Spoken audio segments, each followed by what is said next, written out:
Ya tengo el placer de estar con Manuel Llamas, viceconsejero de Economía de la Comunidad de Madrid. Manuel, un placer, como siempre. ¿Cómo estás? ¿Qué tal, Hugo? Muy buenas, encantado.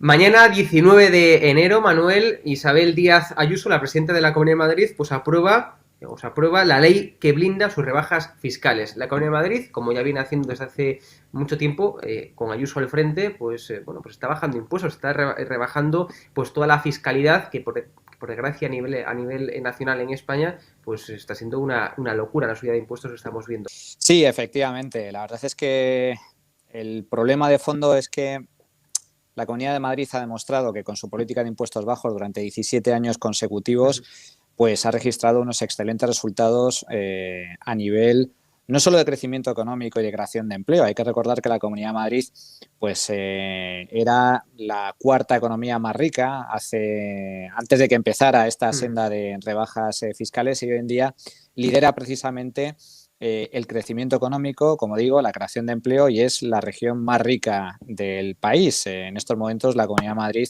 representa más del 19% del PIB nacional, por encima de Sí. Cataluña. Esto se debe básicamente a la combinación de una política de impuestos bajos, libertad económica y seguridad jurídica, estabilidad institucional.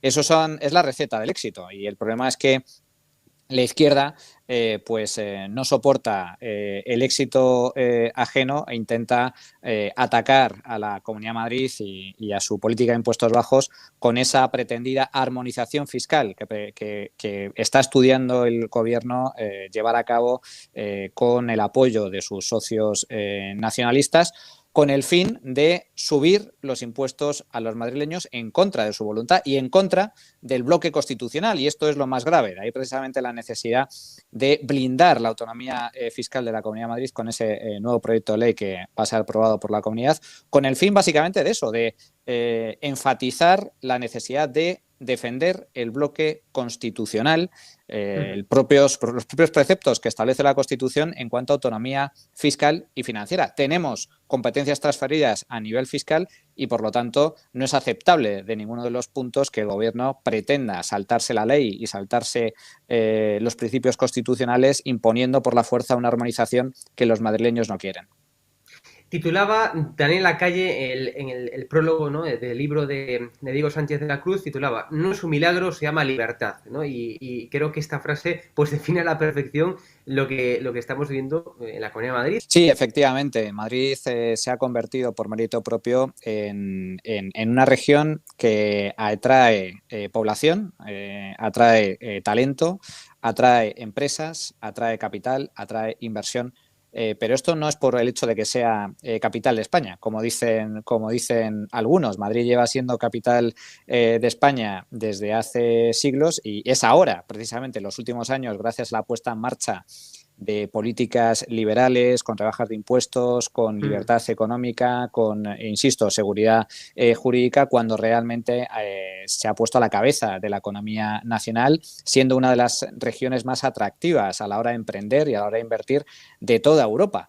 Y esto Sí. es fruto, insisto, de este tipo de políticas. Se refleja muy bien en el indicador que comentas, Hugo, en cuanto a crecimiento de oficinas, pero también en cuanto a atracción de inversiones. En los Sí. primeros 9 meses del año 2021, la inversión extranjera que ha llegado a la Comunidad de Madrid representa casi el 65% del Sí. total de inversión extranjera que ha llegado al conjunto de España. Seguimos siendo líderes en cuanto a atracción de capitales y en cuanto a atracción de inversión extranjera, y también somos líderes en cuanto a creación de empresas. En Madrid se crean prácticamente una de cada 4 empresas, de cada nuevas empresas que se crean en el conjunto nacional. Lideramos, por lo tanto, también ese indicador.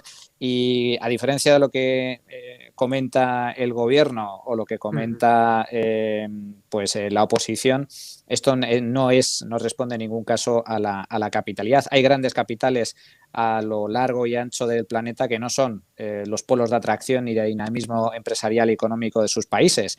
En el caso de, por ejemplo, de Alemania, la capital financiera, la capital económica es Frankfurt, no es Berlín. En el caso Eso es, de sí. Estados Unidos no es Nueva York. Perdón, no es Washington. hay otras muchas regiones que son líderes en esa materia. Y en el caso de España, pues sucede exactamente igual. ¿Cuál es el problema? El problema es que la izquierda pretende ocultar su propio fracaso, sus políticas fracasadas, intentando dañar a los madrileños. Y eso es lo que no es aceptable de ningún punto de vista. Lo cierto, Manuel, lo cierto es que los sueldos en España, por desgracia, son bastante bajos en su gran mayoría. Pero claro, aquí hay, claro, no es lo mismo ganar poco y además tener que pagar muchos impuestos que ganar poco, por ejemplo, en la Comunidad de Madrid y tener que pagar muchos menos impuestos con respecto a otras comunidades de España. Con lo cual, la conclusión, y esto lo decía también la propia Isabel Díaz Ayuso, la conclusión es que bueno, hay sueldos bajos también en la Comunidad de Madrid, pero es que a diferencia de otros sitios, pues se pagan muchos menos impuestos. Bueno, el hecho de que en la Comunidad de Madrid se pague menos impuestos significa también que los contribuyentes madrileños tienen más dinero a su disposición, su propio dinero, el dinero que ellos mismos se han ganado, para poder consumir, para poder ahorrar y para poder invertir. Eso en primer lugar, pero es que además la Comunidad de Madrid tiene la mayor renta per cápita del país y el mayor sueldo medio de todo el país por ser precisamente la región más rica. A ello se le añade efectivamente, y para mí es lo más trágico, lo más problemático, que el gobierno tenga la concepción totalmente errónea, equivocada, de que los sueldos se pueden determinar por ley, cuando no es así. El nivel de salarial de una economía depende de la productividad de sus trabajadores y por lo tanto de la productividad también de sus empresas. Y el problema es que las políticas que está llevando a cabo el gobierno de PSOE y Podemos lastran esa productividad y por lo tanto empobrecen al conjunto de los ciudadanos porque dificultan la creación de empleo, dificultan el crecimiento de las empresas y dificultan en última instancia con impuestos absolutamente confiscatorios y con contrarreformas estructurales que afectan a la economía del país, limitan de forma muy sustancial ese crecimiento económico y por lo tanto la riqueza de los propios trabajadores y también su nivel salarial. A diferencia de lo que suele señalar la izquierda, las políticas socialistas, las políticas intervencionistas, principalmente a quien dañan es a la clase media, a la clase trabajadora y especialmente a los más vulnerables. De hecho, fíjate, Manuel, y ya te pregunto ya como analista económico que eres también, es decir, el salario mínimo, no tal y como proponen desde el gobierno, o esa subida abrupta del salario mínimo, a quien acaba perjudicando notablemente es a los más pobres, a los que tienen menos formación, a los que tienen menos capacidad de acceder al mercado laboral, bueno, pues porque tienen menos habilidades, menos capacidades por multitud de factores diferentes. Es decir, a quienes dañan realmente, y es con esa medida estrella de la izquierda, es a los más desfavorecidos. Sí, efectivamente.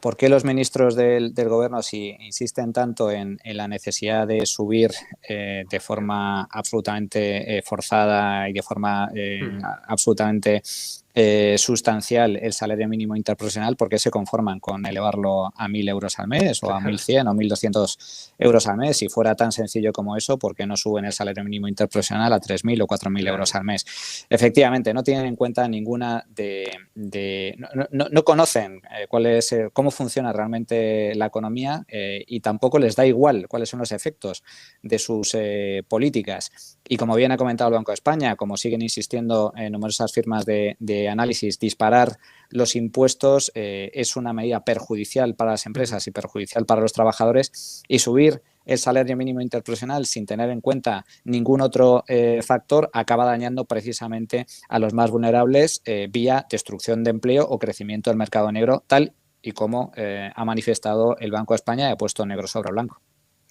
Lo que es increíble, Manuel, es que en la situación en la que inflacionista en la que estamos en España, es decir, con una factura de luz desbordada, con una factura del gas también, bueno, pues por las nubes, y con tantas y tantas inclemencias económicas que están, bueno, pues pasando los españoles, que se les ocurra a este gobierno subir impuestos. Bueno, hay que tener en cuenta que esto también es consecuencia, primero, del sectarismo ideológico de la izquierda española, que a diferencia de otros países donde gobiernan partidos socialdemócratas, como por ejemplo la propia Alemania, en Alemania han apostado durante la crisis por bajar los impuestos, mientras que en España apuestan por subirlos. Por desgracia tenemos una de las izquierdas más retrógradas, más sectarias de Europa y del mundo desarrollado. Y eso al final se acaba traduciendo en brutales subidas de impuestos. Hay que recordar que bajo el gobierno de Pedro Sánchez, España ha registrado la mayor subida fiscal de toda su historia. Y no se quedan solo ahí, pretenden seguir subiendo los impuestos, como la nueva propuesta del ministro Escrivá para disparar, multiplicando hasta por 4 la fiscalidad de los autónomos, poniendo en marcha nuevas medidas mediante ese estudio que está preparando la Comisión de Expertos Fiscales bajo el mandato y la batuta de la ministra de Hacienda, para disparar la fiscalidad a todos los españoles vía mal llamada armonización, que no deja de ser una subida generalizada de impuestos en sucesiones, en donaciones y en el impuesto de patrimonio, y que va a afectar de una u otra forma al conjunto de los españoles. Por lo tanto, ¿cuál es el problema? El problema es que no solo tenemos el gobierno de Europa que más sube los impuestos, además en el peor momento posible, sino que esto también es consecuencia de tener el gobierno que dispara más el gasto público, dispara más la deuda pública y dispara más el déficit público. Y el gasto público, de una u otra forma, tarde o temprano, hay que acabar pagándolo vía impuestos. Y a diferencia de lo que suele señalar el gobierno, la izquierda, no consiste solo en subir los impuestos a los ricos, se suben los impuestos a todos. A los trabajadores con sueldos más bajos, a la población más vulnerable y a las rentas altas. A todo el mundo se le suben los impuestos bajo el gobierno de Pedro Sánchez.